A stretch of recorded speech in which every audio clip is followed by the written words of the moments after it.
అందరికీ నమస్తే అండి. ఈరోజు వీడియో నందు దివ్యాంగులకు భారీ శుభవార్త అండి. ఏంటి శుభవార్త అంటే కనుక మన రాష్ట్రంలో టోటల్గా 27 దివ్యాంగ కేంద్రాలు అనేది ఏర్పాటు చేయడం జరుగుతుంది. మరి పిఎం దివ్యాంగ కేంద్రాల వల్ల దివ్యాంగులకు ఏంటి ఉపయోగాలు అనేది నేను పూర్తి సమాచారం వీడియోలో అందిస్తాను. వీడియో ఎక్కడికైనా స్కిప్ చేయొద్దు. వీడియో లాస్ట్ వరకు చూడండి, మీకే అర్థమవుతుంది. ఓకేనా? వివరాలకు వెళ్ళిపోయే ముందు ఒక చిన్న రిక్వెస్ట్ అండి, ఇంకా ఎవరైనా లైక్ చేయకపోతే లైక్ చేసి సబ్స్క్రైబ్ చేసుకోండి. ఓకేనా?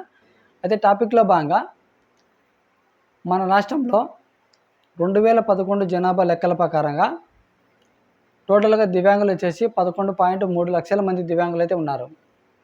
మరి వీరిని దృష్టిలో పెట్టుకొని మన ఆంధ్రప్రదేశ్ రాష్ట్ర ముఖ్యమంత్రి నారా చంద్రబాబు నాయుడు వచ్చేసి కేంద్రానికి ఒక లేఖ అయితే రాయడం జరిగింది. ఓకేనా?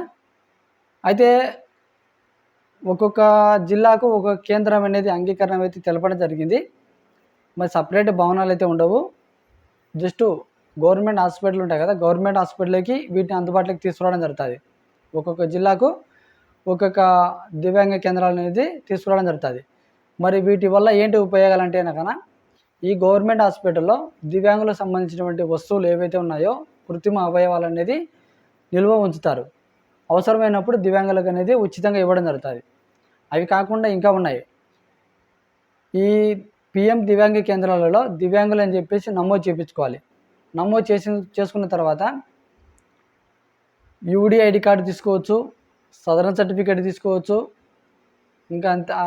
ఇంకా వచ్చేసి కృత్రిమ అవయవాలు ఉన్నాయి. వీల్చైర్ కానివ్వండి, లేకుంటే కన్నా వినికిడి లోపం ఉన్న కంటి చూపుకు సంబంధించి, అలాగనే చేసి కాళ్ళు చేతులు కానివ్వండి, ఇటువంటి వస్తువులు ఏవైనా అవసరం ఉంటే కన్నా ఈజీగా లబ్ధి పొందడానికి అవకాశం ఉంటుంది.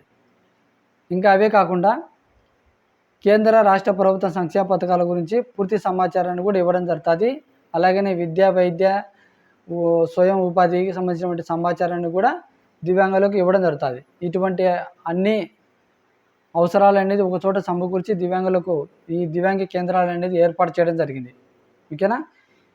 కాబట్టి దివ్యాంగులు తొందరలో వచ్చేసి ఈ దివ్యాంగ కేంద్రాలను నమోదు చేయించుకుంటే కనుక మీకు చాలా ఉపయోగాలు ఉంటాయి. ఎవరైనా దివ్యాంగులు ఉంటే కనుక ఈ దివ్యాంగ కేంద్రాలను నమోదు చేయించుకుంటే ఉచితంగా ఈ ఏవైనా మీకు కృత్రిమ అవయవాలు అవసరం ఉంటే కనుక లబ్ధి పొందవచ్చు.